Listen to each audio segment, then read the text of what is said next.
Viena iš tų paskutinių jo gyvenimo žiemų, kai senas aktorius vaikščiojo po Vilniaus senamiestį su dėvėtu paltu, vienas buvęs Lietfilm kino studijos buhalterijos darbuotojas pasiėmė iš stalčiaus seną aplanką ir pirmą kartą per 30 mečius atidarė jį.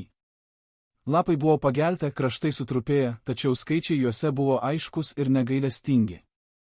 Tie dokumentai papasakojo istoriją, kurios niekas neturėjo pamatyti.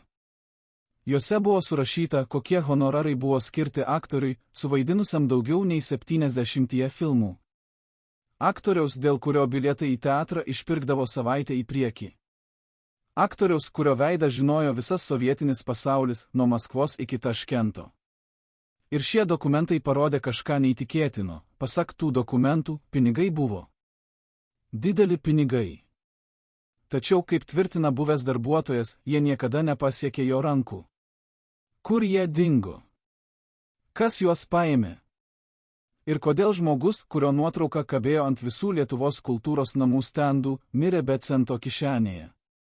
Regimanto Adomaičio vardas šioje šalyje reiškia kažką daugiau nei tik aktoriaus profesiją. Jis reiškia epochą. Reiškia tą ypatingą laikotarpį, kai lietuvių kinas pirmą kartą prašneko pasauliui suprantamą kalbą, kai Vilniuje gimęs menininkas tapo tikra tarptautinė žvaigždė, o visos Sovietų Sąjungos žiūrovai šluodavo kino sales, norėdami pamatyti būtent jį. 7 ir 8 dešimtmečio sandūroje jo vardas ant afišos garantavo pilną salę taip pat tikrai, kaip saulė garantuoja rytą. Jis buvo ne tik veidas, jis buvo simbolis. Elegancija, intelektas, nepakartojama vidinio gyvenimo galia ekrane.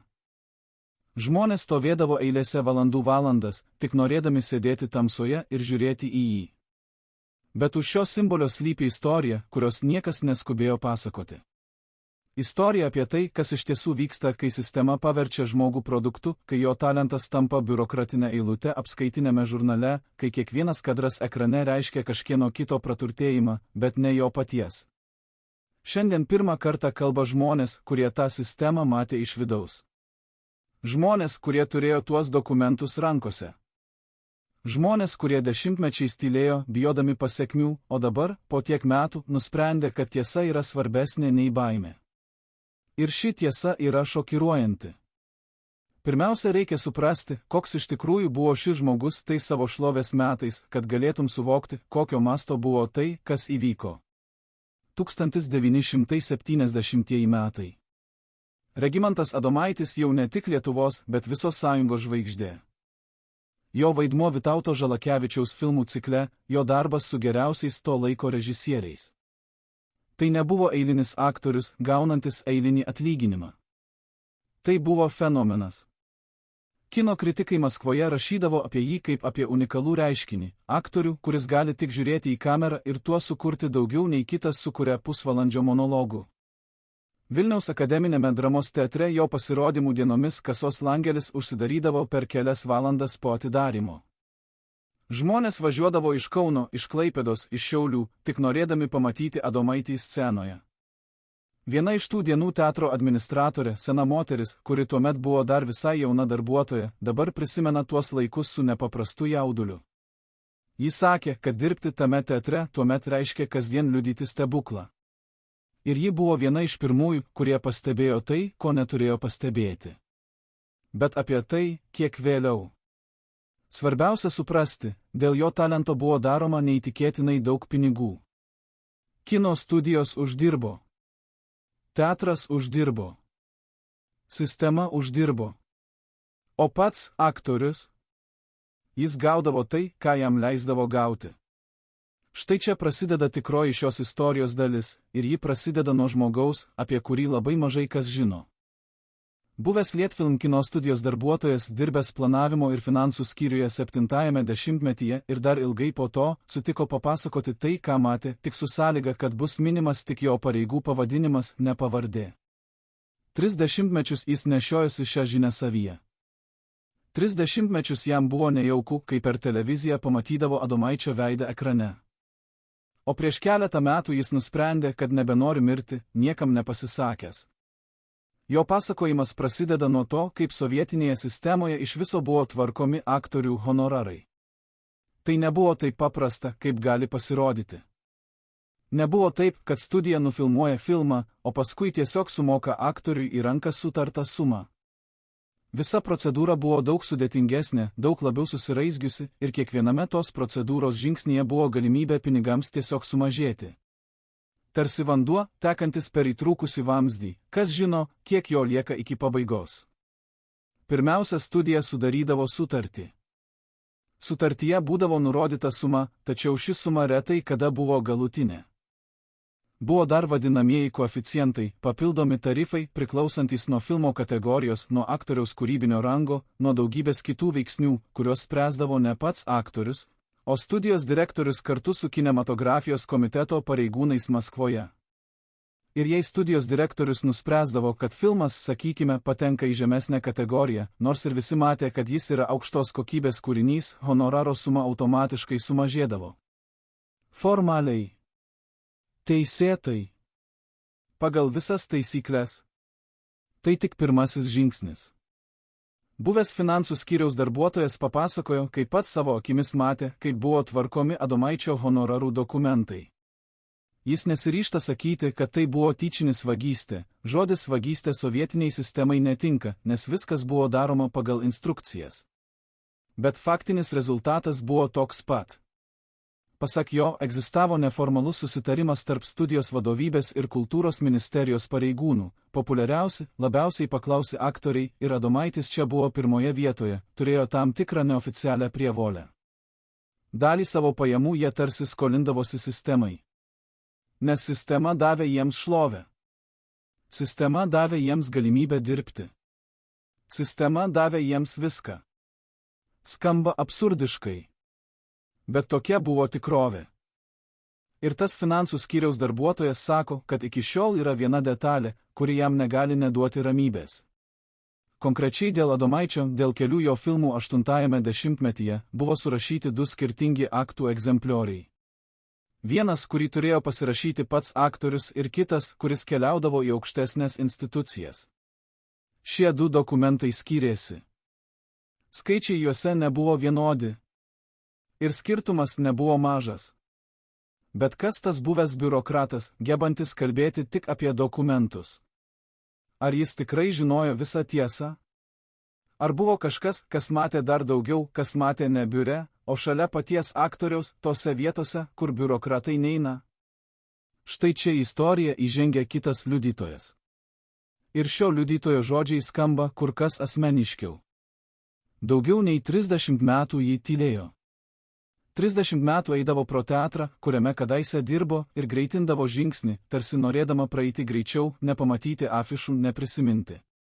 Ji buvo teatro kostiumų dirbtuvių darbuotoja tuo pačiu laiku, kai Adomaitis stovėjo ant tos scenos ir sukeldavo audras plojimų. Ji matė jį kiekvieną dieną. Ji matė jį prieš spektaklį ir po jo. Ji matė, kaip jis grįžta iš gastrolių ir matė, kaip išeina į jas. Ji žinojo, kokia buvo jo tikroji kasdienybė, ne ta, kuri buvo rašoma žurnaluose, o tikroji žmogiška, skausminga. Ji nusprendė kalbėti tik tada, kai suprato, kad šią istoriją jau nebelieka tų, kurie gali jos patvirtinti. Kad laikas eina, o tiesa lieka palaidota po dešimtmečių nutylėjimų. Jos pirmas sakinys, kai ji sutiko duoti šį pasakojimą, buvo paprastas ir baisus vienu metu. Ji pasakė, aš mačiau, kaip jis grįžo iš Maskvos po vienos derybų kelionės. Jis atėjo į teatrą, paltas buvo suknežintas, plaukai susivėlę, rankos drebėjo. Aš paklausiau, ar jam viskas gerai. Jis žiūrėjo į mane tokiu žvilgsniu, tarsi mano klausimas buvo beprasmis. Ir paskui tik pasakė, jie paėmė viską. Tiesiog paėmė. Kas paėmė? Ką paėmė? Jis sako, kad tada nedrįso klausti. Bijojo. Teatre tokios temos nebuvo aptarinėjamos garsiai. Bet dabar ji žino, ką tai reiškia. Dabar ji supranta tą sakinį. Ir šiandien ji pirmą kartą pasakoja, ką matė toliau, per kitus metus, per kitą dešimtmetį. Ką matė ir ką šitiek laiko slėpė savyje. Bet prieš pereidami prie to, ką ji matė, turime suprasti vieną dalyką, kas iš tikrųjų kontroliavo Adomaičio finansinį gyvenimą tais metais. Čia istorija tampa dar tamsesnė. Sovietų sistemoje populiarus aktorius buvo savotiškas valstybinis turtas. Jis negalėjo tiesiog paimti ir nuvažiuoti filmuotis į kurią nori studiją, negalėjo pasirinkti, kurį pasiūlymą priimti, o kurio atsisakyti. Visus jo kūrybinius planus tvirtindavo atitinkamos institucijos. Bet štai kas įdomu, toks aktoriaus kaip Adomaitis atveju populiarumas buvo toks didelis, pasiūlymai iš įvairių studijų, ne tik lietuviškų, bet ir rusiškų, gruziniškų, ukrainietiškų, plūdo nuolatos. Ir kiekvienas toks išvykimas į kitą respubliką ar miestą reiškė papildomus pinigus. Teoriniu požiūriu praktiškai buvo kitaip. Pagal tuometinės taisyklės, kai Lietuvos aktorius filmavosi kitoje respublikos studijoje, jo honoraro dalis, nemenka dalis, keliavo ne jam tiesiogiai, o per vadinamąjį tarpinį fondą. Tas fondas oficialiai buvo skirtas Lietuvos kultūros reikmėms remti. Bet kas konkrečiai atimdavo sprendimą, kaip tie pinigai naudojami, tai jau buvo kur kas mažiau skaidru. Ir čia atsiranda žmogus, kurį kostiumų dirbtuvių darbuotoja prisimena gerai. Ji jo nemėgo nuo pat pradžių. Sako, kad buvo kažkas jo akyse, toks šaltas, apskaičiuojantis žvilgsnis, kas ją versdavo jaustis nejaukiai. Šis žmogus pasirodydavo teatro administracijoje ne dažnai, bet reguliariai. Jis ateidavo su portfele, pasikalbėdavo su direktoriumi uždaromis durimis ir paskui išeidavo. Jo pareigų pavadinimas skambėjo neutraliai ir biurokratiškai – kultūros įstaigų ryšių koordinatorius. Bet visi teatro darbuotojai žinojo, kad tai reiškia kažką daugiau nei skamba. Jis buvo tas žmogus, kuris tvarkė pinigų srautus. Ir jis buvo tas žmogus, kuris žinojo, kur tie srautai eina. Ar Adomaitis žinojo apie jį? Ar aktorius suprato, kas iš tikrųjų stovi už jo finansinių reikalų? Ir kodėl, jei žinojo, jis niekada neprabilo? Atsakymas į šį klausimą yra tiek paprastas, tiek siaubingas. Paprastas, nes jis tinka daugeliui to meto žmonių. Siaubingas, nes nereiškia jokios išimties. Adomaitis žinojo. Žinojo bent jau tiek, kad suprasdavo, sistema yra tokia, kokia yra, ir su ją neverta kovoti. Jis buvo menininkas, ne politikas. Jis buvo žmogus, kuriam scena reiškia viską, kuris kiekvieną vaidmenį gyvendavo taip intensyviai, kad po spektaklio ilgai negalėdavo grįžti į paprastą kasdienybę. Tokiems žmonėms finansiniai reikalai dažnai atrodo mažiau svarbus nei kūrybiniai. Ir sistema tai žinojo. Sistema išmoko puikiai atsirinkti tuos, iš kurių galima atimti pinigus, nesulaukiant pasipriešinimo. Bet buvo kažkas dar. Kostiumų dirbtuvių darbuotoja sako, kad tam tikrų momentų Adomaičio elgesys pasikeitė. Ne iš karto, ne staiga, bet per keletą metų jis tapo kitoks. Mažiau kalbėjo su žmonėmis, daugiau laiko praleisdavo vienas, o jo akys, kurios ekrane spindėdavo tokia gylio jėga, paprastame pokalbyje tapo uždengtos. Tarsi kažkas viduje buvo užrakinta. Teatro kolegos kalbėdavo tarpusavyje, kad Adomaitis tiesiog sensta, kad tokia žvaigždžių dalia, gyvenimas vienas su savo talentu. Bet kostiumų meistrė matė kažką kitą. Ji matė žmogų, kuris bandė kovoti su sistema savaip, tyliai ir pralaimėjo. Ir po to pralaimėjimo kažkas jame nuslinko žemyn ir daugiau nebekilo. O tuo metu, kai jis viduje nyko, išorė tęsė savo gyvenimą. Filmai buvo filmuojami, spektakliai rodomi, fotografijomis nuklotos afišos miesto gatvėse. Adomaičio šypsena ant plakatų buvo tokia pat ryški kaip visada. 1973 metai. Adomaitis yra šlovės viršūnėje. Tais metais jis sugrįžo iš Maskvos, kur dalyvavo filmavimo procese, ir to grįžimo aplinkybės, pagal kelis liudininkus, buvo tokios, kokių niekas viešai neaptarinėjo.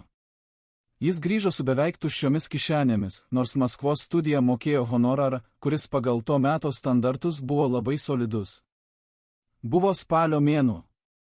Šalta, lietinga diena. Jis atėjo į teatro administraciją, paprašė pamatyti direktoriaus pavaduotoją ūkio reikalams. Pasikalbėjimas truko ilgai. Ką jie kalbėjo, nežinia. Bet kai Adomaitis išėjo iš to kabineto, jo veidas buvo toks, kad praeinantys koridoriumi žmonės stabtelėdavo ir žiūrėdavo jam iš paskos. Kostiumų meistrė jį tada sustabdė. Ji paklausė, gal ko nors reikia? Gal arbatos? Ji prisimena, kad klausimas nuskambėjo juokingai, gal arbatos, kai žmogui akivaizdžiai reikia kažko visai kito. Adomaitis pažiūrėjo į ją ir truputį nusišypsojo tą savo šypsną, kurią visi pažinojo, šiek tiek melancholišką, šiek tiek ironišką. Ir pasakė, arbata nepadės. Jis pasakė tai ramiai, be piktumo, be ašarų. Tiesiog konstatavo faktą. Jis sako, kad po tų žodžių prabėgo savaitė, kita ir gyvenimas teatre tęsiasi savo vagą. Spektakliai, repeticijos, gastrolių planai. Ir niekas, nei vienas žmogus, garsiai nepaklausė, kasgi iš tikrųjų vyksta su šio didžio aktoriaus pinigais. Kodėl žmogus, dėl kurio pilnos salės, gyvena taip, kaip gyvena? Bet yra vienas dalykas, kurį ji atsimena ypač aiškiai ir kurį iki šiol laiko savotiška šios visos istorijos ašimi. Tais pat metais apie tą pat laiką tas žmogus su portfele, kultūros ryšių koordinatorius, pasirodė teatro administracijoje netikėtai anksčiau nei įprastai. Ir išėjo vėliau nei paprastai. Ir portfelis, su kuriuo jis išėjo, atrodė kur kas sunkesnis nei tas, su kuriuo atėjo. Sutapimas? Galbūt. Bet tokie sutapimai teatre kartojosi per daug reguliariai, kad būtų galima juos vadinti atsitiktinumais. Kas buvo tas žmogus su portfele? Kiek žmonių apie jį žinojo? Ir ar pats Adomaitis kada nors suprato, kokio masto mechanika jis buvo įtrauktas tais 7 ir 8 dešimtmečio metais? Šio klausimo atsakymas yra daug sudėtingesnis, nei gali pasirodyti iš pirmo žvilgsnio. Ir jis prasideda nuo vieno popierinio lapo dokumento, kurį buvęs finansų skyriaus darbuotojas paslėpė po savo darbastalio stalčiumi tą dieną, kai suprato, kad kažkas labai negerai. Pasak buvusio darbuotojo, tas dokumentas vis dar egzistuoja. Jei tai tiesa, tai, kas jame parašyta, keičia viską, ką mes manėme žiną apie Regimanto Adomaičio gyvenimą ir tragišką jo pabaigą. Bet kas iš tikrųjų sudarė tą mechanizmą, kuris vieną didžiausių Lietuvos kultūros simbolių paliko be nieko, apie tai sužinosite jau kitoje šios istorijos dalyje. Tas dokumentas, kurį buvęs finansų skyriaus darbuotojas paslėpė stalčiuje, nebuvo vienintelis. Ir apie tai žinojo žmonės, kurių pavardžių niekada nebuvo spausdinta jokiuose filmų titruose. Vilniuje, netoli Gedimino prospekto, stovėjo paprastas 5 aukštų namas. Iš išorės, eilinis sovietinis pastatas, toks pat kaip šimtai kitų visame mieste. Kaimynai prisimena jį kaip tylų namą, kuriame gyveno biurokratai, valdininkai, žmonės su portfeliais ir rimtais veidais. Bet antrojo aukšto kairysis butas, jis nebuvo toks paprastas, kokiu atrodė. Kelios moterys, kurios tame name gyveno tais metais, dabar jau senos, sako, kad kartais naktimis iš to buto sklisdavo muzika ir balsai. Kartais pro duris praeidavo žmonės, kurių veidus jos atpažindavo iš laikraščių ir televizijos. O kartais, sako jos, buvo dienų, kai ties tuo buto durimis visą rytą stovėdavo automobilis su vairuotoju, o šeimininkas neskubėdavo išeiti iki pietų. Kaimynai manė, kultūros reikalai. Pokalbiai apie meną. Planai. Derybos. Bet tas butas nebuvo kultūros namų filialas. Tai buvo ta vieta, kur sprendžiami dalykai, apie kuriuos oficialiai nekalbama. Buvusi to namo gyventoja, kuri prašė neminėti nei jos vardo, nei tikslios vietos, sako, kad kartą ankstų rytą, eidama į darbą, susidūrė laiptinėje su žmogumi, kurio veidas jai buvo pažįstamas iš afišų. Ji atpažino jį iš karto, tai buvo Adomaitis. Jis ėjo žemyn laiptais, vienas labai anksti, kai dar ne visi kaimynai buvo atsikėlę. Jo apranga buvo tvarkinga, bet kažkokia pavargusi, tarsi žmogus, kuris išbuvo visą naktį ne namuose ir bandė atrodyti taip, lyg nieko nebūtų buvę. Jis sako, kad jis pažiūrėjo į ją, akimirksniui sutriko ir paskui tiesiog linktelėjo galvą ir praėjo pro šalį. Ji niekam nepasakojo apie tą susitikimą. Ne todėl, kad tai buvo draudžiama. Tiesiog intuityviai suprato, tokių dalykų nereikia aptarinėti. Toks buvo laikas. Tokia buvo aplinka. Bet dabar ji klausia savęs, ką jis veikė tame bute. Ir ar jis ėjo ten savo noru? Atsakymas į šį klausimą yra daug sudėtingesnis nei paprasta skirtumo tarp noro ir prievartos linija. Nes sistema mokėjo nepriversti. Ji mokėjo pasiūlyti taip, kad žmogus pats nuspręsdavo ateiti. ir tik vėliau suprasto, arba nesuprasdavo iki pat pabaigos, kad tai nebuvo laisvas pasirinkimas. Tas būtas priklausė žmogui, kurio vardas mūsų pasakojime jau pasirodė – kultūros ryšių koordinatoriui. Tik kad jo oficialus pareigų pavadinimas ir tikrasis vaidmuo buvo du skirtingi dalykai, taip skirtingi kaip to namo fasadas ir tai, kas vyko viduje. Pasak tų, kurie jį pažinojo, tikroji jo funkcija buvo daug paprastesnė ir daug baisesnė, jis buvo tiltas tarp menininkų ir tų, kurie kontroliavo pinigų srautus. Ir kaip iki šiol kartojama pokalbiuose, šis tiltas niekada nepropusdavo viso srauto iki kito galo. Ar jūs žinojote, kad tuo metu Vilniuje egzistavo toks neoficialus centras, per kurį tekėjo didžioji dalis kultūros pinigų? Ir ar įsivaizdavote, kad vieną geriausių Lietuvos aktorių tas centras traukė kaip magnetas, ne kadangi jis to norėjo, o kadangi nebuvo kito kelio? 1977 metai. Lietfilm kino studija baigė vieną iš tų metų svarbiausių filmų, kūrinį, kuriame Adomaitis vaidino pagrindinį vaidmenį ir kuriam jau iš anksto buvo žadami festivaliai, apdovanojimai, eksportas į užsienio rinkas. Tai reiškia didžiulius pinigus. Ne tik studijai, ne tik režisieriui, teoriškai ir aktoriui. Studijos finansų dokumentuose buvo surašyta suma skirta Adomaičiui už šį vaidmenį. Suma, kurią buvęs biurokratas, apie kurį jau kalbėjome, matė savo akimis. Jis nesiryžta sakyti tiksliai, tiek metų praėjo, skaičiai galvoje gali susipinivti, bet tvirtina, kad ta suma buvo ne mažesnė kaip 14 mėnesinių vidutinio Lietuvos mokytojo atlyginimų. Tiems laikams labai solidi suma. Bet tada prasidėdavo procedūra. Pirmiausia, studija privalėjo gauti patvirtinimą iš kinematografijos komiteto Maskvoje, kad filmas patenka į atitinkamą kategoriją. Tai galėdavo užtrukti mėnesius. Per tą laiką honoraro suma galėjo būti peržiūrėta žemyn. Oficialiai, pagal procedūrą. Paskui suma keliaudavo per tarpinį kultūros fondą ir vėl galėjo sumažėti, nes fondas turėjo savo poreikius, apie kuriuos sprendė žmonės ne aktoriaus paskirti. Ir galiausiai, tai, kas likdavo, buvo išmokama. Ne visada grynais. Ne visada iš karto. Kartais dalimis, kartais su vėlavimu.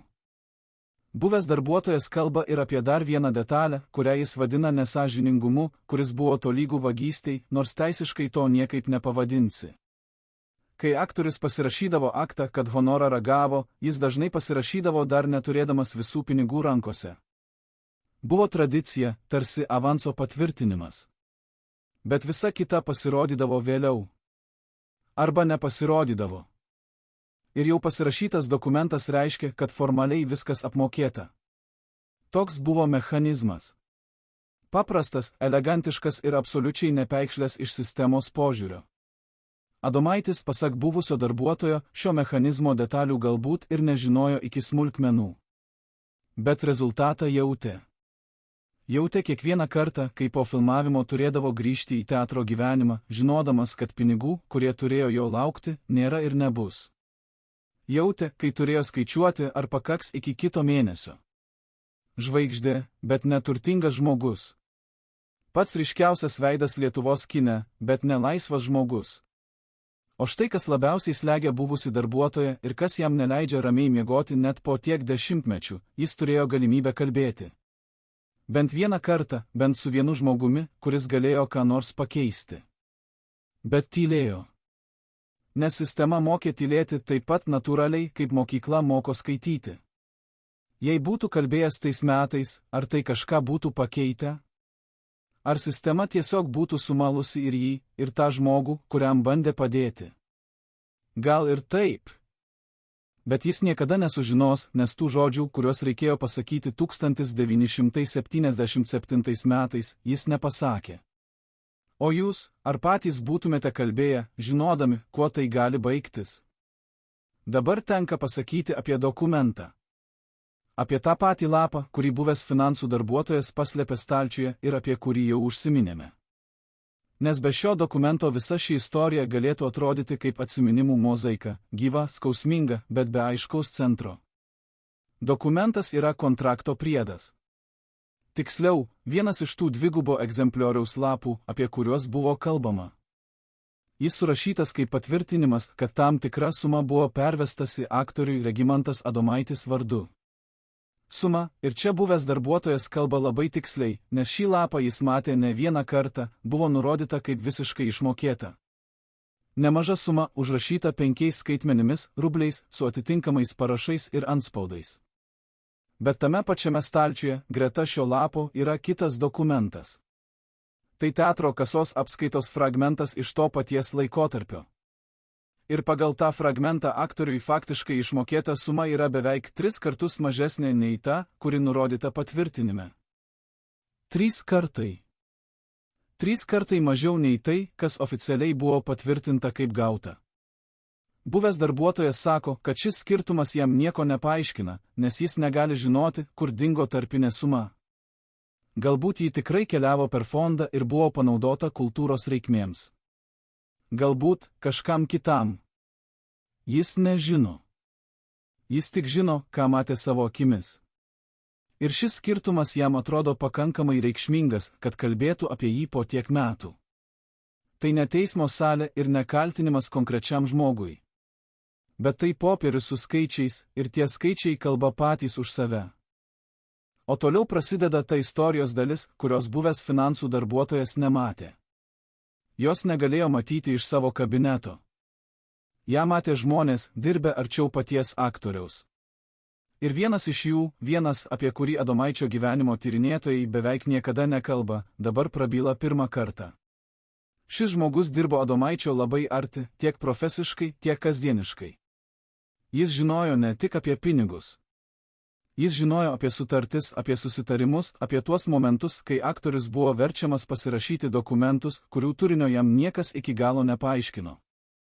Ir jis žino, ką reiškia vienas konkretus lapas, kurį Adomaitis pasirašė 70-mečio pabaigoje ir kuris, pasak šio liudytojo, iš esmės pakeitė visus tolesnius jo finansinius santykius su sistema. Ar tas lapas vis dar egzistuoja? Galbūt. Bet svarbiau, ar mes suprantame, ką tai reiškia konkrečiam žmogui? Ar mes apskritai galime įsivaizduoti, kaip jaučiasi menininkas, kai supranta, kad jo rankos sukurta vertybė priklauso ne jam? Tas žmogus, kuris dirbo arti Adomaičio ir kuris sutiko papasakoti, ką matė, nori, kad jo vardas nebūtų minimas. Jis sako tiesiai, bijau ne valdžios, ne sistemos. Bijau gyvų žmonių, kurie vis dar prisimena tuos laikus ir kuriems tas atminimas yra svarbus dėl visai kitokių priežasčių nei man. Tai labai svarbus sakinys, kuriame yra daugiau nei atrodo. Pasak jo, 1907,5 maždaug per 8-ojo dešimtmečio vidurį, prie Adomaičio gyvenimo prisijungė žmogus, kurį šis liudytojas vadina tiesiog vadinamuoju formaliu draugu. Jis sako šios žodžius taip, kad aišku, tai ne tikras draugas, o tas, kuris draugystę naudoja kaip įrankį. Šis žmogus nebuvo aktorius. Nebuvo režisierius. Nebuvo biurokratas. Jis buvo tas, ką sistema labai mėgo turėti šalia talentingų ir įtakingų žmonių – tarpininkas. Žmogus be aiškios profesijos, bet su plačiais ryšiais. Žmogus, kuris visada žinojo, kas kur vyksta, kas su kuo kalbasi, kas ko nori ir kas kiek kainuoja. Toks žmogus su išoriškai nerūpestingu gyvenimu ir subtiliai paslėptų apskaičiavimu kiekviename žingsnyje. Jis atsidūrė Adomaičio aplinkoje natūraliai ir nepastebimai. Prasidėjo nuo bendrų pažįstamų, bendrų vakarienių, bendrų pokalbių apie meną. Adomaitis, kaip ir daugelis menininkų, nebuvo linkęs matyti žmonių blogio, jis matė jų sudėtingumą, jų gilumą, jų prieštaravimus. Ir šis naujas pažįstamas jam atrodė įdomus. Gyvas, išmintingas, pasaulietiškas žmogus, toks, koks dažnai traukia tuos, kurie praleidžia didžiąją laiko dalį scenos pasaulyje. Liudytojas sako, kad iš pradžių niekas ir nematė nieko blogo. Bet po metų ar 2 pastebėjo kažką, kas jam pasirodė keista. Kai tik reikėdavo aptarinėti pinigų reikalus, sutartis, honorarus, dėrybas su studijomis, šis vadinamasis formalus draugas visada atsirasdavo netoliese. Visada turėjo patarimą. Visada siūlydavo pagalbą, susisiekti su reikiamu žmogumi, sutvarkyti dokumentus, pagreitinti procesą. Ir Adomaitis, pavargęs, apsunkintas visų tų biurokratinių procedūrų, kurių nemėgo ir kurių nesuprato pilnai, leido jam tvarkyti dalį šių reikalų. Neoficialiai, ne per sutartį. Tiesiog iš praktinės gyvenimo logikos, kažkas kitas sutvarko tai, ko tu pats nenori ir nemoki tvarkyti. Bet kas nutikdavo su tais reikalais, kai juos perimdavo vadinamasis formalus draugas, liudytojas sako, kad to niekada nebuvo galima visiškai atsekti. Ne todėl, kad buvo kažkas slepiama. Tiesiog rezultatai visada buvo šiek tiek mažesni nei turėjo būti. Visada atsirasdavo koks nors papildomas mokestis, koks nors nenumatytas atskaitimas, koks nors komisinis, kurį reikėjo sumokėti trečiajai šaliai. Ir visada tai buvo paaiškinama taip pagrįstai, taip suprantamai, kad negalėjai nei protestuoti, nei prieštarauti. Liudytojas sako, kad bandė kartą užsiminti Adomaičiui, labai atsargiai, nepriekabiaudamas, kad gal reikėtų patikrinti, kaip tvarkomi reikalai. Aktorius klausėsi, tylėjo ir paskui pasakė kažką, ko liudytojas iki šiol negali pamiršti. Jis pasakė, tu manai, kad jei ne jis, būtų geriau? Jis pasakė tai be pykčio, be kartumo. Tiesiog lyg klausdamas, ar liudytojas supranta, kaip veikia pasaulis. Tarsi sakydamas, čia nėra gero ir blogo varianto. Čia tik skirtingi būdai prarasti pinigus, su tarpininku ar be jo. Tai gal toks buvo Adomaičio supratimas apie savo situaciją? Gal jis seniai susitaikė su tuo, kad sistema atims, kad nėra kaip kovoti ir tiesiog stengiasi turėti bent kažką, bent minimalų stabilumą? Ir jei taip, kas žmogų priverčia šitaip susitaikyti? Ar ne ta sistema, kuri metų metais demonstruoja, kad alternatyvos nėra? 1979 metai. Šis metų skaičius mūsų pasakojime svarbus ne dėl jokio ypatingo įvykio, o dėl to, ką jis simbolizuoja kaip lūžio taškas. Iki tų metų Adomaitis buvo tarptautinė žvaigždė aktyviausia šio žodžio prasme. Jis vyko į užsienio festivalius, jo filmai buvo rodomi vakaruose, jo vardas buvo žinomas ne tik sovietinėje erdvėje. Tai reiškia ne tik prestižą, tai reiškia dar vieną pinigų srautą, kurio pilno dydžio jis tikriausiai niekada ir nematė. Kai sovietų aktorius dalyvaudavo užsienio festivalyje, kai jo filmas būdavo parduodamas į užsienio rinkas, šie pinigai keliaudavo per Maskvos valdomas struktūras ir grįždavo atgal labai pakeisti. Oficialiai egzistavo valiutos keitimo mechanizmas, pagal kurį aktoriai gaudavo tam tikrą kompensaciją rubliais. Bet koks santykis su tikrosiomis užsienio rinkų sumomis, tai buvo beveik mistinis klausimas, kurio niekas negalėjo nei patikrinti, nei paneigti. Konkretus liudijimas, buvęs Lietfilm darbuotojas, dirbęs tuo metu tarptautinių ryšių poskyryje, sako, kad matė sutarties kopiją su Vakarų Europos platinimo bendrove, vienu iš tų sandorių, kuris apėmė kelis Lietuvos filmus su Adomaičio dalyvavimu. Suma toje sutartyje buvo fiksuota valiuta, kuri tais laikais Lietuvoje buvo tokia pat nepasiekiama kaip mėnulis. Kiek iš tos sumos pasiekė pačius aktorius? Pasak jo, labai nedaug. Praktiškai simbolinė kompensacija, lyginant su tuo, ką studija gavo oficialiai. Jis sako, kad ne tik Adomaitis, visi to laikotarpio žvaigždės patyrė tą patį. Bet Adomaičio atveju skaičiai buvo didžiausi, nes jo darbų buvo daugiausia ir jo vardas tarptautinėje rinkoje svėrė labiausiai. Tai reiškia, ir potencialus nuostolis jam buvo didžiausias. Ar tai buvo žinoma? Ar valdžia suprato, kad atima? Ar tie, kurie tvarkė tuos pinigų srautus, žinojo, ką daro? Šis buvęs darbuotojas sako paprastai, žinojo. Visi žinojo. Tai nebuvo paslaptis tiems, kurie dirbo sistemoje. Paslaptis buvo tik tiems, kurie buvo sistemoje kita pusė, kaip aktoriai, kaip kūrėjai. Jiems buvo rodoma tik tai, ką buvo leista rodyti. Visa kita likdavo ten, kur turėjo likti. Ir štai ši žinia, kad žinota ir tylėta, yra matyt baisiausia iš visų, kurias galima išgirsti šioje istorijoje. Nes kalbame ne apie klaidas, ne apie nesusipratimai, ne apie sistemos spragų aukas. Kalbame apie sąmoningą ir gerai organizuotą mechanizmą, kuris vaikščiojo per visų šio laiko menininkų gyvenimus. Bet grįžkime prie Adomaičio. Nes 1979 metai buvo ne tik šio mechanizmo vidurio taškas, jie buvo ir asmeninės krizės momentas. Krizės, kurią mažai kas matė iš šono, bet kurią gerai matė tie, kurie buvo šalia. Kostiumų meistrė, kurios pasakojimas jau buvo paminėtas, prisimena tą sezoną kaip keistą. Jis sako, buvo kažkas ore, kažko, ko negalėjai aiškiai pavadinti, bet jautėjai. Kaip prieš audrą. Adomaitis tuo sezonu vaidino kaip visada, galingai, įtikinamai, taip, kad salė po spektaklio tildavo keletą sekundžių prieš plodama.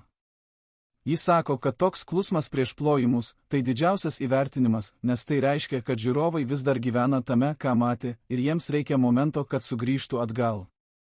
Adomaitis tą klausą sukeldavo nuolat. Bet už kulisų jis buvo kitoks. Jį prisimena, kaip kartą jau po spektaklio sutiko jį viename iš teatro koridorių. Jis stovėjo prie lango ir žiūrėjo laukan. Tamsus ruduo, lietus, tušti gatvės žibintai. Jį priėjo pro šalį, bet jis jos nepastebėjo. Arba pastebėjo ir nerodė. Ji apsisuko ir paklausė tyliai, ar viskas gerai. Jis pasakė, nei atsigręždamas, tu žinai, kiek kainuoja vieta šiame spektaklyje? Ji pasakė sumą, tokią, kurią žinojo visi teatro darbuotojai.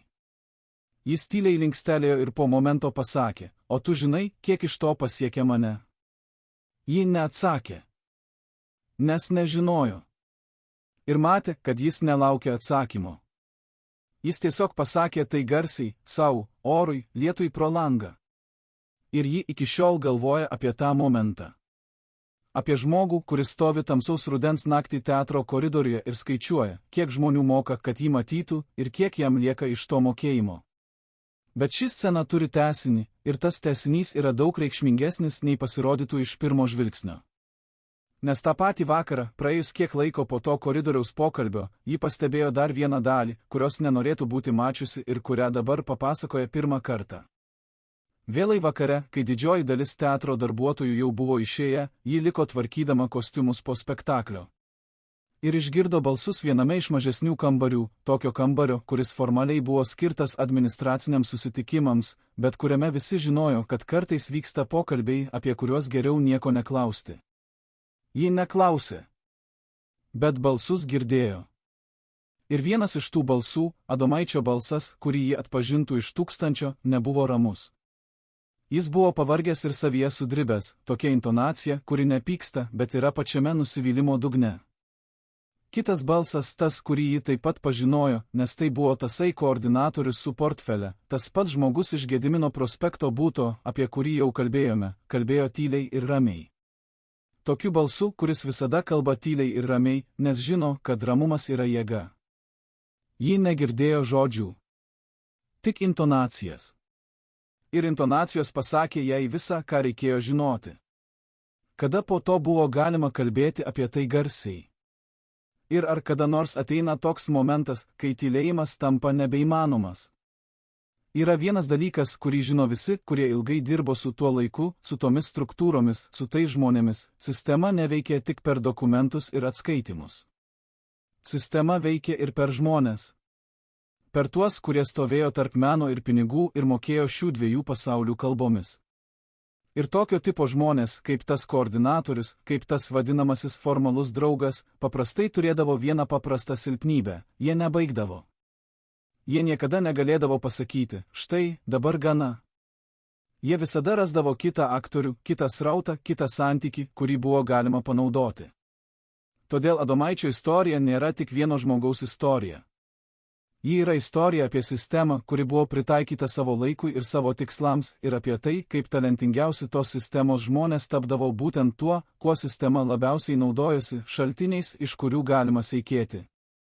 Buvęs liudytojas, dirbęs arti aktoriaus, sako, kad laikui bėgant pradėjo suprasti dar vieną dalyką. Adomaitis žinojo daugiau nei rodė. Jis suprato, kad yra paimamas. Bet jis turėjo savo išskaičiavimą, tylų, vidinį.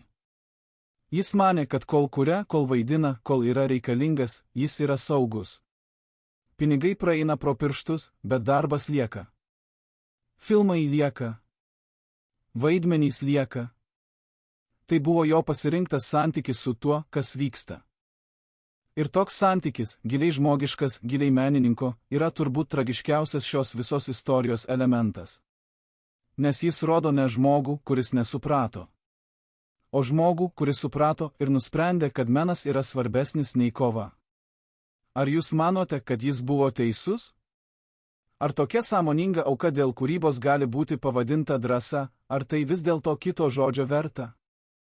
Toje tamsioje administracinio kambario tyloje, kur kostiumų meistrė girdėjo tuos du balsus, pavargusi ir ramiai šalta, glūdėjo atsakymas į klausimą, kurio niekas negarsino, kas iš tikrųjų valdė šio žmogaus gyvenimą.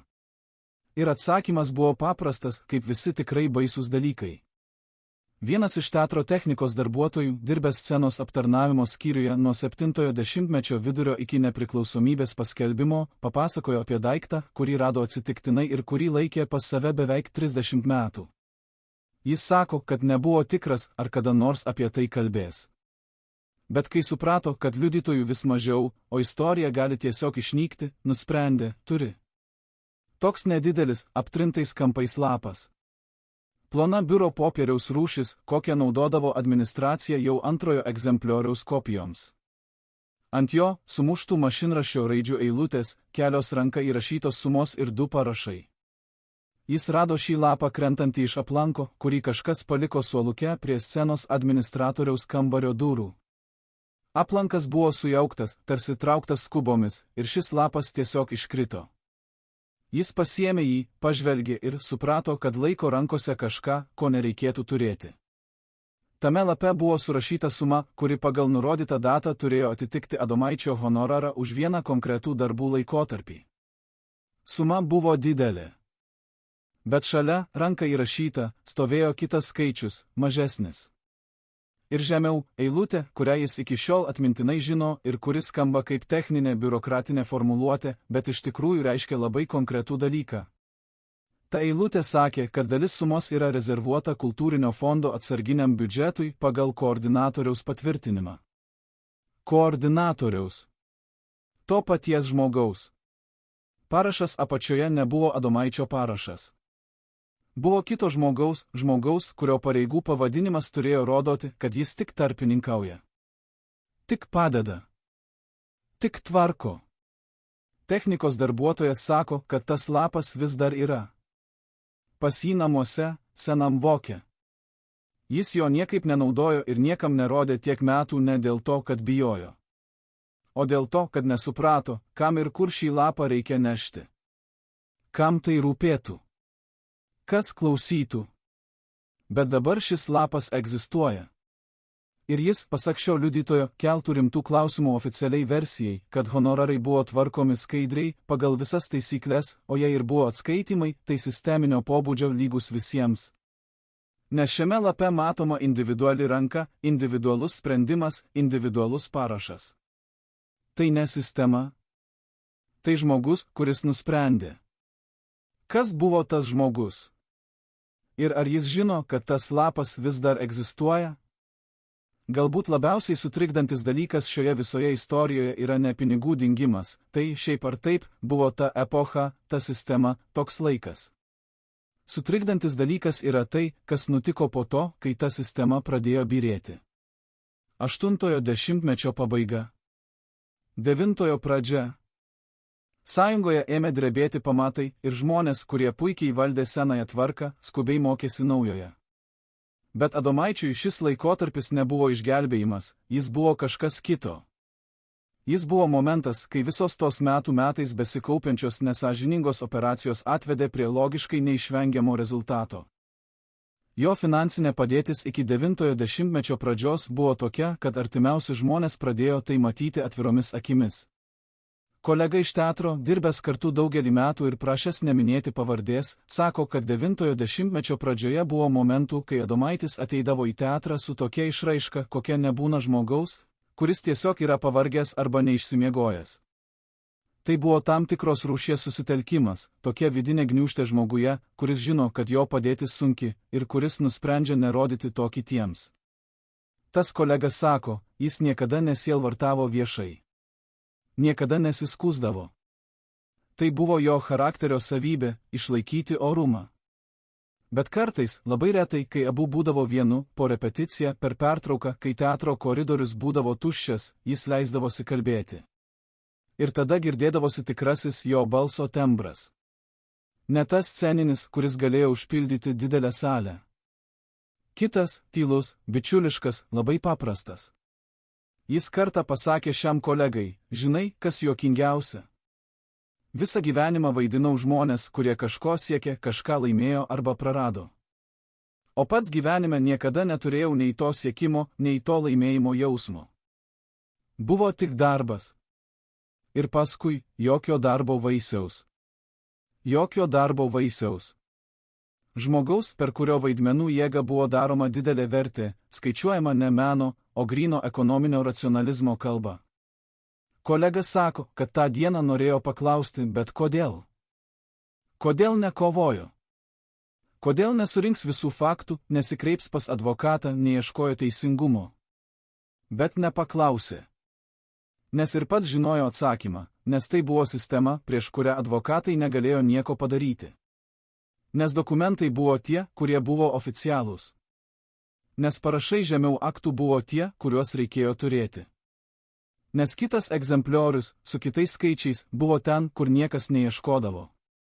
O jūs, ar kada nors jautėte, kad jūsų darbas buvo vertas daugiau, nei jums sumokėjo? Ir ar drįsote apie tai kalbėti? 9-ojo dešimtmečio viduryje Adomaitis bandė tai, ką galima pavadinti paskutiniu rūpestingu bandymu susigrąžinti bent kažką, bent oficialų pripažinimą to, kas buvo paimta. Ne pinigus grąžinti. Ne bausti. Tiesiog žinoti. Pasak liudytojo, dirbusio teatro administracinėje aplinkoje tuo laikotarpiu, buvo keletas pokalbių su atsakingais žmonėmis, kurių iniciatorius buvo pats Adomaitis. Jis norėjo pamatyti dokumentus. Norėjo suprasti, pagal kokias sutartis ir kokie atskaitimai buvo daromi iš jo honorarų per pastaruosius 15 metų. Norėjo, kad jam paprastai paaiškintų, kur eina didžioji dalis to, kas oficialiai jam priklauso. Šie pokalbiai vyko ramiai ir kultūringai. Niekas jo neatstūmė. Niekas jam nesakė, ne, to negalima. Jam tiesiog buvo sakoma, reikia laiko surasti dokumentus. Reikia kreiptis į atitinkamą skyrių. Reikia parašyti prašymą. Prašymas perduodamas kitam skyriui. Kitas skyrius nukreipia pas trečiąjį. Tai buvo klasikinė biurokratinio vamzdyno strategija, ne atmesti, o sukeisti į begalinę procedūrą, kuri niekada nesibaigė. Liudytojas sako, kad stebėjo šį procesą iš šono ir matė, kaip tai veikia žmogų. Pradžioje kantrus, metodiškas. Po mėnesio pailsęs, bet vis dar ryžtingas. Po 3 mėnesių tokia aprimo tyla, kuri yra blogiau nei pyktis. Nes tyla reiškia, kad žmogus nustojo tikėti, jog gali kažko pasiekti. Ta aprimo tylą kolega pastebėjo teatro koridoriuje vieną dieną. Adomaitis ėjo pro šalį ir jo eisena buvo tokia pat kaip visada, orumo pilna, rami, nepanašiai žmogaus, kuris kapituliuoja. Bet liudytojas sako, kad žinojo, kad kai kuriuos dalykus nereikia žodžių, pamatai ir žinai. Jis sustojo ir pasakė Adomaičiui, nesibaigė. Adomaitis pažiūrėjo į jį. Tylėjo sekundę. Ir paskui pasakė tik, baigėsi. Ir praėjo toliau. Šis trumpas pokalbis yra, matyt, aiškiausias liudijimas apie tai, kas realiai nutiko ne biurokratiniu, o žmogišku lygmeniu. Žmogus, kuris ilgus metus nešė savyje šį žinojimą, šią sumą, šį skaičiavimą, šią tylą, galiausiai paliko juos sistemoje ir pasirinko kažką kitą. Pasirinko sceną, kurią mylėjo labiau nei bet ką kitą. Pasirinko vaidmenis, kurie jam davė tai, ko niekas negalėjo atimti. Bet tai nebuvo laimėjimas. Tai buvo pasirinkimas padarytas tuomet, kai visi kiti keliai buvo užblokuoti. Ir tuomet atsiranda klausimas, kurį liudytojas kelia savo iki šiandien, ar tas koordinatorius su portfele, tas vadinamasis formalus draugas, tas žmogus antrojo aukšto bute, ar jie žinojo, kad Adomaitis paliko kovą? Ar jautė tą momentą, kai žmogus nutarė nebekovoti? Ir ar tai jiems palengvino viską, ką darė toliau? 8-ojo dešimtmečio paskutiniai metai paliko vieną dokumentuotą pėdsaką, kuris iki šiol yra sunkiausiai paaiškinamas ir labiausiai verčiantis susimastyti.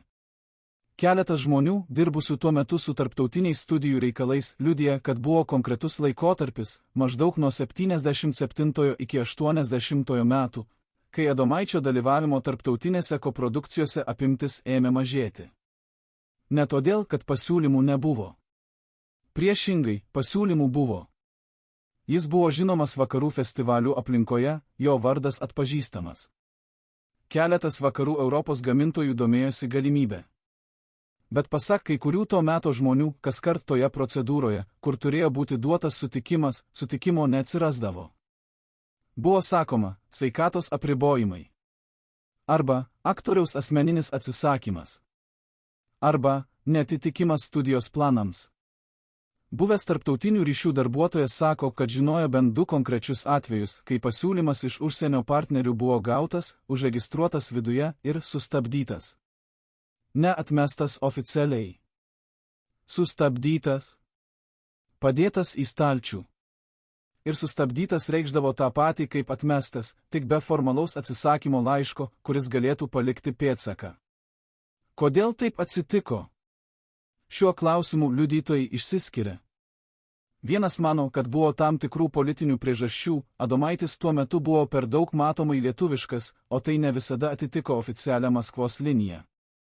Kitas mano, kad tiesiog buvo žmonių, kuriems buvo naudinga, kad jis liktų, kur yra, vietinėje erdvėje, kur jo finansinė aplinka buvo lengviau kontroliuoti. Trečia versija, kurią sako tas pats žmogus, dirbęs teatro administracijoje ir matęs koordinatorių su portfele, yra paprasčiausia ir labiausiai gąsdinanti. Jei Adomaitis būtų išvykęs dirbti į tarptautinius projektus, jo honorarų struktūra būtų pakitusi. Kiti pinigų srautai, kiti tvarkymų būdai. Tai būtų sudėtingiau kontroliuoti.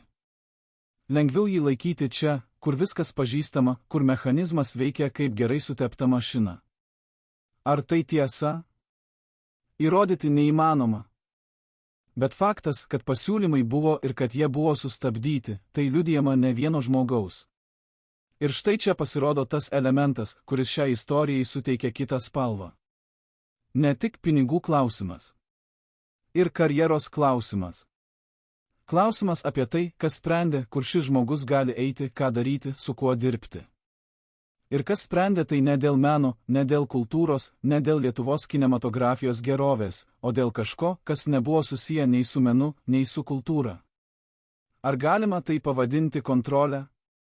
Ar tai tiesiog buvo normalios sovietų sistemos ribos, kurios palietė visus? Ar Adomaičio atvejis buvo išskirtinis, ar jis tiesiog atskleidžia tai, kas slypėjo po visų to laiko šlovės istorijų paviršiumi? 1982 metai. Lietuva vis dar sąjungoje. Sistema vis dar veikia. Bet jau yra plyšių, subtilių, mažų, bet tų, kuriuos jaučiantys žmonės jaučia. Tais metais Adomaitis dalyvavo teatrinėje koprodukcijoje, kuri buvo neįprasta net to laiko standartais, projektas, kuriame dalyvavo keletos skirtingų miestų kolektyvai ir kuriam buvo numatytas ypatingas biudžetas. Tai reiškia, gana dideli honorarai pagal tuometinius standartus. Ir tai reiškia, ta pati procedūra, tik didesniu mastu. Buvęs šio projekto administracijos narys, dirbęs finansų koordinavimo srityje, sako, kad tas projektas buvo itin jautrus biurokratiniu požiūriu, nes pinigai ėjo iš kelių šaltinių ir per keletą institucijų. Tai reiškia daugiau žmonių, daugiau dalių, daugiau etapų, per kuriuos suma galėjo mažėti. Pasak jo, tuo konkretaus projekto atveju buvo surašytas platus honorarų aktas, kurį turėjo pasirašyti visi pagrindiniai dalyviai. Kai jis matė šį dokumentą ir lygindavo su tuo, ką žinojo apie realiai išmokėtas sumas, skirtumas jam buvo aiškus. Aktas rodo, kad išmokėta pilnai. Kasų žurnalai rodo kitaip. Tai nebuvo pirmas kartas, kai jis matė tokį nesutapimą. Bet šiame projekte tai buvo ypač aišku, galbūt dėl to, kad buvo daugiau dokumentacijos, galbūt dėl to, kad jis pats buvo labiau įsitraukęs detalėmis. Ir tą kartą jis nusprendė paklausti tiesiogiai, savo tiesioginiam viršininkui, ar tai normalu. Viršininkas pažiūrėjo į jį tokiu žvilgsniu, apie kurį jis sako, tai buvo žvilgsnis žmogaus, kuriam klausimas atrodo naivus, bet kuris nesijuokė, nes žino, kad naivumas čia yra apsauga. Viršininkas pasakė tik tiek, viskas tvarkoma pagal instrukcijas. Klausimas uždarytas. Daugiau nieko. Klausimas uždarytas. 3 žodžiai, kurie reiškia visą epochą. Ir tą akimirką, sako liudytojas, jis pagaliau visiškai suprato, kur yra ir kaip veikia vieta, kurioje dirba.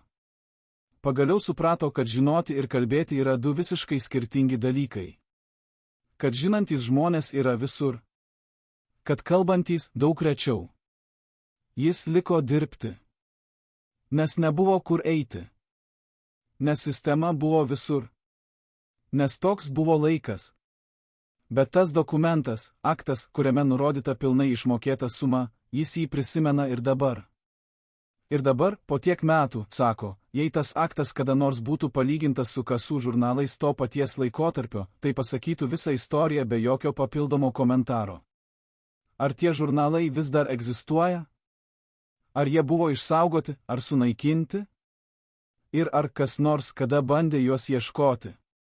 Paskutinis žmogus, apie kurį reikia kalbėti šioje dalyje, yra tas, kurio vardas šiame pasakojime jau kelis kartus pasirodė – koordinatorius, tarpininkas, tas su portfele, tas žmogus, apie kurį kalbėjome, su dvigubu dokumentų rinkiniu. Iki šiol apie jį kalbėta per kitų žmonių akis. Dabar reikia pasakyti, kas iš tikrųjų žinoma apie jo tolesnį likimą. Jis išgyveno sistemos žlugimą. Toks tipo žmonės paprastai išgyvena, nes jie nėra pririšti prie jokios konkrečios ideologijos, o tik prie galimybių. Kai pasiūlymų pobūdis pasikeičia, jie prisitaiko. Kai atsiranda naujos struktūros, nauji pinigų srautai, naujos galimybės, jie randasi ten, kur tie srautai. Keletas žmonių, pažinojusių jį tais vėlyvaisiais laikais, teigia, kad jis 9-ojo dešimtmečio pabaigoje buvo labai aktyvus. Atrodė klestintis, energingas, gerai aprengtas. Tuo metu, kai daugelis aplink jo sparnus kabinusių žmonių sunkiai orientavosi naujoje tikrovėje, jis orientavosi gerai. Kodėl? Nes jis turėjo kapitalą. Ne tik finansinį, informacinį. Jis žinojo, ką žinojo.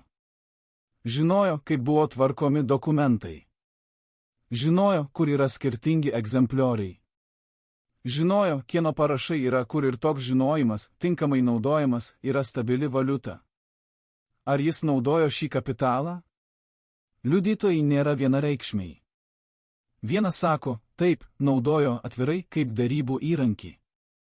Kitas sako, ne, tiesiog turėjo ryšius, kurie natūraliai perėjo į naują laikotarpį. Tiesos apie tai, kur yra tiesa, tiksliai pasakyti neįmanoma. Bet vienas dalykas yra tikras, jis neskurdo. Tuo metu, kai Adomaitis vaikščiojo Vilniaus senamiestyje aptrintų paltų ir skaičiavo centus, šis žmogus gyveno gerai. Labai gerai. Bent jau taip tai interpretavo tie, kurie abu juos pažinojo. Tame kontraste, šio žmogaus gerovė ir aktoriaus skurdas yra kažkas, kas sunkiai paaiškinamas atsitiktinumu. Kas sunkiai paaiškinamas vienu ar dviem nesąžiningais atskaitimai. Kas verčia grįžti prie tų dokumentų, prie tų 2 egzempliorių, prie tų kasų žurnalų, kuriuos galbūt dar galima rasti. Nes ši istorija apie pinigus, bet ne tik apie pinigus. Ji apie tai, kas nutinka, kai sistema sukuria tokias sąlygas, kad talentingiausias žmogus kambaryje visada baigia tuščiom kišenėm. Ir kai žmonės, kurie nesukūrė nieko, visada baigia su pilnu portfeliu. Ar jūs manote, kad tokia sistema galėjo egzistuoti tik tais laikais? Ar mes esame tikri, kad panašūs mechanizmai visiškai praėjo į praeitį? Yra eilutė viename Adomaičio interviu, duotame maždaug 85 metais, laikraščiui, kurio pavadinimas jau senokai nebegyvuoja, kurią tie, kas ją perskaito, prisimena ilgai. Jo paklausė, ko jums labiausiai trūksta gyvenime? Klausimas paprastas, toks, kokius žurnalistai mėgsta užduoti žvaigždėms, tikėdamiesi poetiško atsakymo apie laisvę arba meilę. Jis atsakė tiesiogiai ir trumpai. Jis pasakė, paprastumo. Žurnalistas neklausė, ką tai reiškia. Interviu nukeliavo toliau, apie teatrą, apie vaidmenis, apie planus. Bet tas žodis liko. Paprastumo. Žmogus, kurio veidą žinojo milijonai, kurio vardas buvo ant afišų ir plakatų, kurio kiekvienas pasirodymas sukeldavo ovacijas, troško paprastumo. Ko konkrečiai? Paprasčiausio dalyko – žinoti, kad dirbai ir tu turi tai, ką uždirbo. Kad nėra koordinatorių, fondų, procedūrų, koeficientų, 2 egzempliorių. Kad tiesiog dirbi ir gauni tai, kas priklauso. Liudytojas, dirbęs arti aktoriaus, sako, kad perskaitęs tą interviu suprato šį sakinį kitaip nei visi kiti. Kiti galvojo, menininkas filosofuoja. Jis žinojo, aktorius kalba apie kažką konkretų. Apie savo situaciją. Apie tai, kuo gyveno metų metus ir ko niekada garsiai nepasakė. Ir dabar, kai tų metų žmonės vis rečiau, kai liudytojai vieną po kito palieka šį pasaulį, šis lapas suplyšusio buto kambaryje, tas dokumentas seno vokė, tas kasų žurnalas archyve, tas technikos darbuotojo atminimas, visa tai tampa vis svarbiau. Nes tai yra ne tik istorija apie vieną aktorių. Tai istorija apie tai, kaip buvo. Ir apie tai, kas nutinka, kai niekas nesiklausia, kaip yra iš tikrųjų. Liudytojai dar kalba. Dokumentai, pasak jų, dar egzistuoja. Ir vienintelis klausimas, kuris lieka po visų jų pasakojimų, yra vienas: ar mes, kaip visuomenė, iš viso norime žinoti tiesą? Ar patogiau palikti šlovės vaizdą tokį, koks jis kabo ant mirusios žvaigždės afišos, ryškų, nublizginta be nei vieno įtrūkimo?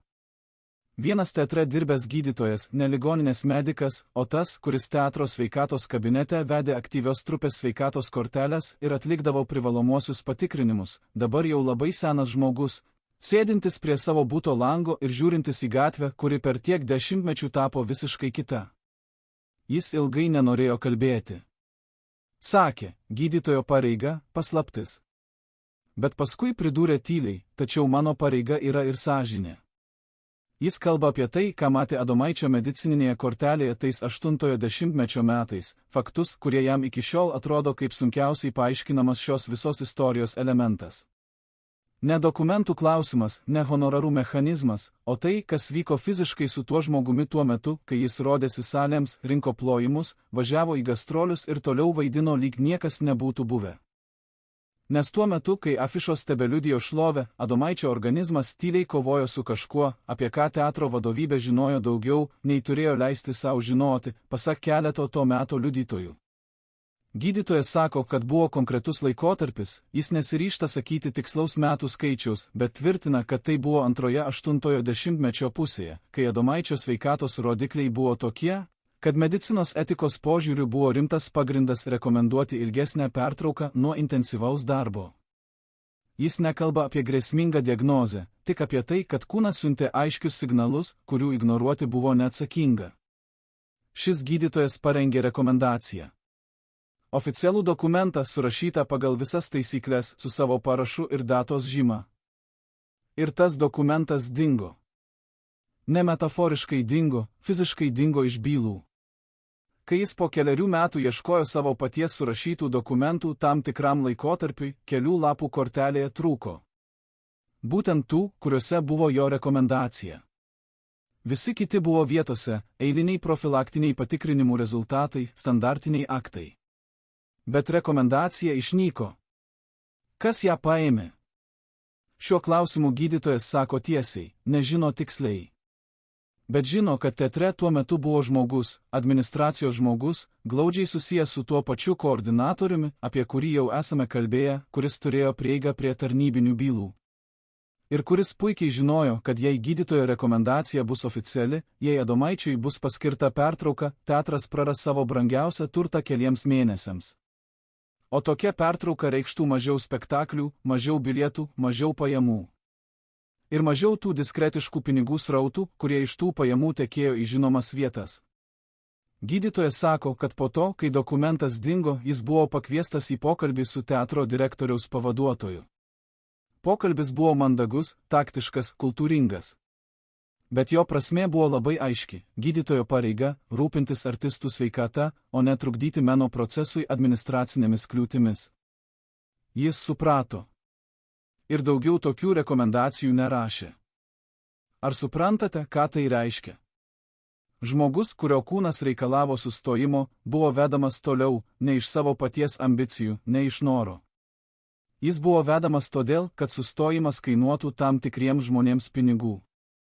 Ir tas vedimas per gastrolius, per spektaklius, per repeticijas, kai organizmas jau siuntė signalus, kai medicinos dokumentas jau buvo surašytas ir paskui dingęs, tai yra kažkas, apie ką šio pasakojimo žiūrovai turėtų žinoti.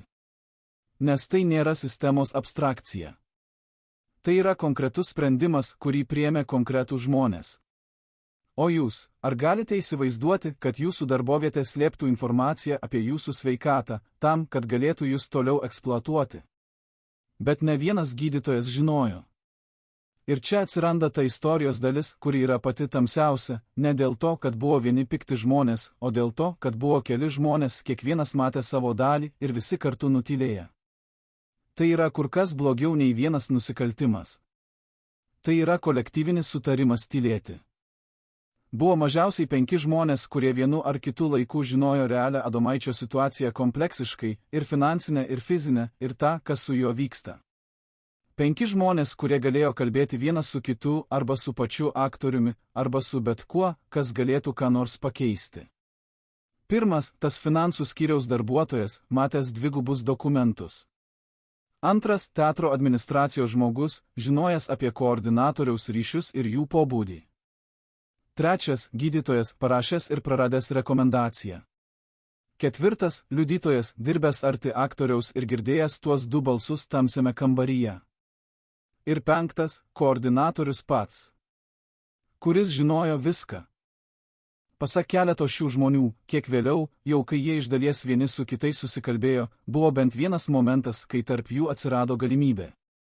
Kažkada 9-ajame dešimtmetyje, kai sistema ėmė pirmą kartą rodyti plyšius, kai oras Lietuvoje pakito ir pasijuto, kad baigėsi tas laikas, kuriame visa tai buvo nekvestionuojama. Tuo momentu 2 iš šių žmonių susikalbėjo. Aptarė, ką žino. Žiūrėjo vienas į kitą ir abu matė tą patį klausimą, ar darome kažką. Jie nieko nedarė. Ne dėl to, kad buvo bailiai, abu, pasak savęs, to žodžio net pažintų. O dėl to, kad abu suprato, sistema dar gyva. Koordinatorius dar aktyvus. Dokumentai, kuriuos jie galėtų parodyti, ne visada pilni. Ir Adomaitis pats, kai vienas iš jų šią temą užsiminė aktoriui, pažiūrėjo į jį tą pačią aprimo akimi ir pasakė, paleisk tai. Paleisk tai. Aktorius pats paprašė tų, kurie galėjo kalbėti, nutylėti. Šis faktas yra svarbiausias iš visų, nes jis meta kitą šviesą į visą istoriją. Ne vien apie sistemą, kuri atėmė, o apie žmogų, kuris pasirinko, kuris suprato ir nusprendė, kad noras tylėti ir jo noras buvo dalis to paties mechanizmo. Nes sistema moko ne tik pavogti. Ji moko auką sutikti su tuo, kas vyksta. Ir 5 žmonės, turintys fragmentus tos tiesos, išsiskirstė kiekvienas savo. Koordinatorius toliau nešiojo portfelį. Gydytojas toliau pildė korteles be rekomendacijų. Finansų darbuotojas paslėpė lapą stalčiuje. O Adomaitis toliau ėjo į sceną. Ar ši tyla buvo bendra kaltė? Ar ją galima suprasti? Ar ji gali būti atleista, bent jau tiems, kurie jos norėjo ne dėl savanaudiškumo? 9-ojo dešimtmečio pabaiga Lietuvoje buvo tarsi ilgo žiemos sapno pabaiga. Ore kabojo kažkas sunkaus ir kartu lengvo, tas jautimas, kai senoji tvarka dar stovi, bet jau siūbuoja, ir žmonės pradeda savo leisti galvoti apie tai, apie ką anksčiau nedrįso. Gatvėse atodrėkis. Laikraščiuose žodžiai, kurių prieš 10 metų nebuvo galima spausdinti. Ir kažkur tame teatro aktorius, kurio šlovė buvo vieno laikotarpio, o laikas jau buvo kitas. Tais metais Adomaitis elgėsi kiek kitaip nei ankstesniais. Keletas žmonių, mačiusių jį tuo laikotarpiu, pastebi vieną dalyką, jis tapo labiau atviras. Ne apie pinigus, ta tema jis niekada nerinkdavosi kalbėti tiesiogiai. O apie tai, kas yra teatras, kas yra menas, kokie yra žmonių santykiai su savo darbu ir su tais, kurie tuos darbus organizuoja. Buvo vienas pokalbis, jis vyko per draugų vakarą, neformaliai, nedidelėje kompanijoje žmonių, kuriais aktorius pasitikėjo. Vienas iš tų vakarų dalyvių prisimena, kad Adomaitis kalbėjo apie tai, ką vadino savo didžiausiu atradimu. Ne kūrybiniu, gyveniminiu. Jis pasakė, aš anksčiau maniau, kad sistema yra priešas. Kad yra žmonės, kurie nori kažko blogo. Bet tiesa paprastesnė ir blogesnė. Nėra priešų. Yra tik žmonės, kurie išmoko, kaip gyventi sistemoje. Ir vienas jų buvau aš, tiesiog kitoje pusėje. Tai nebuvo kartaus nusivylimo žodžiai. Tai buvo ramaus, subrendusio žmogaus konstatavimas. Ir tas konstatavimas, pasak tą vakarą buvusio liudytojo, buvo daug skaudesnis nei pyktis. Nes pyktis reiškia, kad tikima kaip turėtų būti. O ši ramybė, ji reiškia, kad žmogus jau nebetiki. Bet buvo ir dar vienas momentas to vakaro. Jau vėlai, kai kiti jau kalbėjosi tarpusavyje, Adomaitis kalbėjosi su vienu žmogumi, tuo pačiu, kuris šiandien apie tai pasakoja. Ir pasakė kažką, ko anksčiau nesakė. Pasakė, yra žmogus, kurio man neįmanoma atleisti. Ne dėl to, ką jis paėmė, o dėl to, kaip tai darė. Su šypsena, su paslaugumu, kaip draugas. Tas žmogus su šypsena. Vadinamasis formalus draugas. Tarpininkas, kuris visada buvo šalia, visada padėjo, visada turėjo sprendimą. Adomaitis sakė, kai žmogus atima iš tavęs atvirai, tai yra vienokia žaizda. Bet kai atima padėdamas, tai yra visai kita žaizda. Ji netampa randas. Ji lieka atvira. Liudytojas sako, kad po tų žodžių ilgai tylėjo, nežinodamas, ką atsakyti. Ir Adomaitis nė nelaukė atsakymo. Atsisuko į langą, žiūrėjo į tamsų Vilniaus vakarą ir buvo tokia tylos minutė, po kurios jis tiesiog pakeitė temą, pradėjo kalbėti apie ką nors visiškai kasdienišką. Lyg durys, momentu atidarytos, būtų vėl užsklęstos. Bet tos durys buvo atidarytos. Ir dabar mes žinome, ką jis sakė pro jas. Yra ženklas, kurį žmonės pažinoja Adomaitį, mini skirtingais žodžiais, bet vienu turiniu. Jis vienodai aprašomas ir teatro kolegų ir žmonių, mačiusių jį privačioje aplinkoje. Tai buvo tam tikras jo gestas, labai subtilus, bet nepakartojamas. Kai jis klausydavosi kažko, kas jį jaudino ar neramino, jis pirštais lengvai braukdavo per knygos ar stalo kraštą, tarsi tikrinantis, ar tai tikra. Tarsi fizinis kontaktas su medžiaga padėdavo jam likti čia, šiame kambaryje, šiame pokalbyje, o ne nuplaukti kažkur toliau. Teatro kolegos sakė, kad tai buvo jo ženklas. Kai matydavo tą gestą, žinodavo, kad Adomaitis galvoja apie kažką svarbų. Kad kažkas viduje juda. Kostiumų meistrė sako, kad paskutinį kartą matė tą gestą vieną vėlyvą vakarą, kai jis sėdėjo garderobe po ilgos repeticijos. Jis buvo vienas, laikė rankose kokį seną programėlę, jau seną iš senesnių spektaklių laikų, ir braukė pirštų per jos kraštą. Vėl ir vėl. Lėtai. Jis jos nepastebėjo kambaryje. Jis stovėjo durų rėme ir žiūrėjo. Ir nusprendė netrukdyti. Jis sako, kad pamatė tai, ko nebuvo žiūrėjusių kasdien. Žmogų, kuris nešioja kažką tokio sunkaus, kad net tada, kai niekas nežiūri, tas sunkumas matomas. Ji tyliai išėjo. Bet ji yra ta, kuri dabar apie tai pasakoja.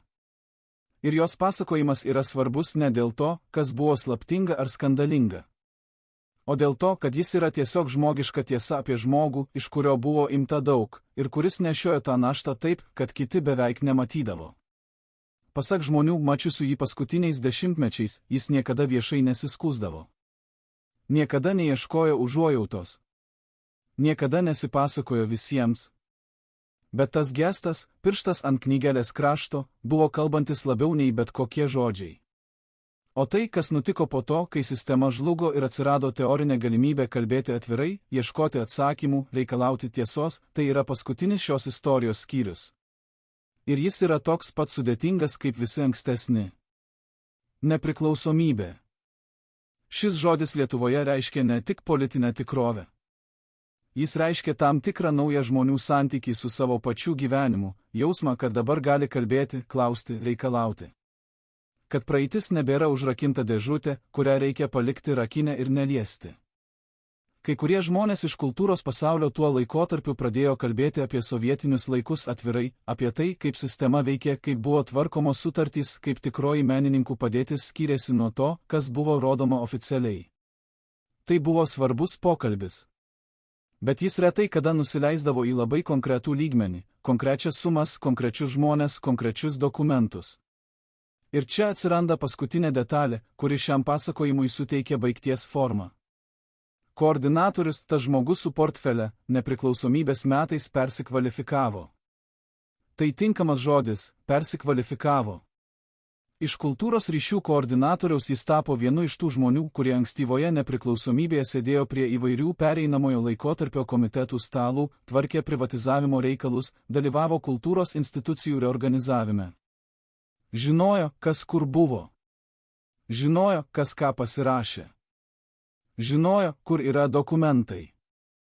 Ir tą jo žinojimą, tiksliau galimybę jo pasinaudoti, kai kurie to laikotarpio žmonės interpretuoja kaip priežastį, kodėl jis ir naujojoje tikrovėje išliko nepaliesto. Niekas oficialiai nekėlė klausimų apie tai, kaip jis tvarkė kultūros finansus sovietmečiu. Niekas neieškojo tų kasų žurnalų, kuriuos minėjo liudytojai. Niekas nepabandė sulyginti dvigubus dokumentų egzempliorius su realiais išmokėjimais. Pasak vieno iš liudytojų, kuriam tą laikotarpį teko stebėti iš santykinai arti, koordinatorius turėjo labai paprastą ir efektyvų metodą apsisaugoti. Jis žinojo daugelio žmonių paslaptis. Ne tik Adomaičio, daugelio aktorių, daugelio kultūros žmonių, kurių finansinius reikalus tvarkyti jam teko. Ir kol ta žinojimo masė yra jo rankose, ją verčiau palikti ramybėje. Tai yra toks informacinis draudimas, nelieski manęs ir aš neliečiu to, ką žinau apie tave. Toks mechanizmas veikia nepriklausomai nuo epochos. Jis veikia sovietmečiu. Jis veikia ir bet kokioje kitoje sistemoje, kur yra tie, kurie žino, ir tie, kurie norėtų, kad kiti nežinotų. Koordinatorius galiausiai pakeitė gyvenamąją vietą. Kuomet iš jo aplinkos žmonių buvo klausima, kur jis, kas su juo, kaip gyvena, atsakymai buvo miglotos formuluotės. Jis gyvena gerai. Jis sveikas. Jis niekur neskuba. Nei teismo, nei oficialaus tyrimo jo atžvilgių nebuvo. O Adomaitis, kurio veidas vis dar kabojo ant afišų, kurio filmai vis dar buvo rodomi per televiziją, kurio vardas buvo minimas kalbant apie didžiausius Lietuvos kultūros simbolius, gyveno taip, kaip gyveno. Kukliai. Aptrintų paltų.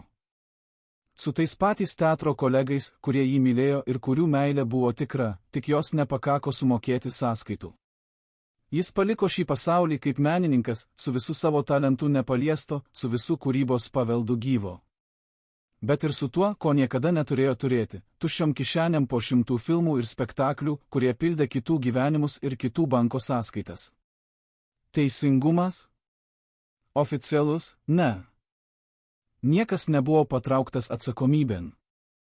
Niekas negrąžino pinigų. Dokumentai, kuriuos mini liudytojai, niekada nebuvo oficialiai patikrinti. Dvigubi egzemplioriai, kasų žurnalai, dingusios medicinos rekomendacijos, visi šie fragmentai liko kiekvienas savo vietoje, nesuverti į vieną nėrinį, kuris galėtų pasakyti tiesą aiškiai ir neginčiamai. Ir galbūt tai yra tikroji tragedija. Ne tai, kad pinigai dingo. O tai, kad ne vienas žmogus, kuris žinojo, neatsistojo ir nepasakė, taip buvo. Štai dokumentai. Štai parašai. Štai mechanizmas. Kol buvo laiko. O dabar liudytojai sensta. Kai kurie jau paliko šį pasaulį. Dokumentai, jei egzistuoja, guli ten, kur niekas aktyviai jų neieško. Ir žmogaus, apie kurį ši istorija, jau nėra tarp mūsų, kad pats papasakotų. Lieka tik šie balsai. Fragmentiški, nevienodo tikrumo laipsnio, kiekvienas matė savo dalį ir kiekvienas nešęs ją kiek skirtingai. Bet visi jie, kalbėdami apie skirtingus momentus ir skirtingas aplinkybės, kalba apie tą patį, apie žmogų, iš kurio buvo imama sistemingai ir metodiškai, ir kuris to negalėjo sustabdyti, nei dėl savo charakterio, nei dėl laiko, nei dėl aplinkybių, kurios buvo stipresnės nei bet koks individualus pasipriešinimas. Ar tai buvo sistema? Taip. Ar sistema sudarė sąlygas? Taip. Bet sistema buvo sudaryta iš žmonių. Ir žmonės priėmė sprendimus. Konkrečiai. Sąmoningai. Su portfeliu rankoje ir šypsena veide. Kas yra atsakomybė? Ir kas yra kaltumo dalis, kai sistema buvo tokia, kad be jos žmonės tiesiog negalėjo elgtis kitaip, arba bijojo, arba nemokėjo, arba patys jau seniai buvo tapę jos dalimi? Šis klausimas lieka atviras. Ir kol jis atviras, ši istorija gyva. Draugai, o kaip jūs vertinate Regimanto Adomaičio likimą? Ar jis buvo sistemos auka, žmogus, kuriam tiesiog nebuvo galimybės kovoti prieš tą gerai suteptą mašiną, kuris sumalė tiek daug talentingų žmonių? Ar galbūt jis pats, pasirinkdamas tylą ir sutikimą, kažkuria dalimi pasirinko tą kelią, kuriuo nuėjo? Ir gal svarbiausia, ar mes, žiūrintys iš šiandienos, turime teisę spręsti tuos, kurie gyveno laikais, kuriuose kiekvienas pasirinkimas buvo ne tarp gero ir blogo, o tarp blogo ir blogesnio? Parašykite savo nuomonę komentaruose, mums labai svarbu sužinoti, ar jūsų mieste, jūsų šeimoje dar yra žmonių, kurie prisimena Adomaitį. Prisimena ne iš afišų, o kaip tikrą žmogų. Jei ši istorija jūs sukrėtė arba privertė galvoti kitaip apie tą laikotarpį, paspauskite patinka ir užsiprenumeruokite. Nes tokios istorijos turi būti papasakotos, kol dar yra ką pasakoti.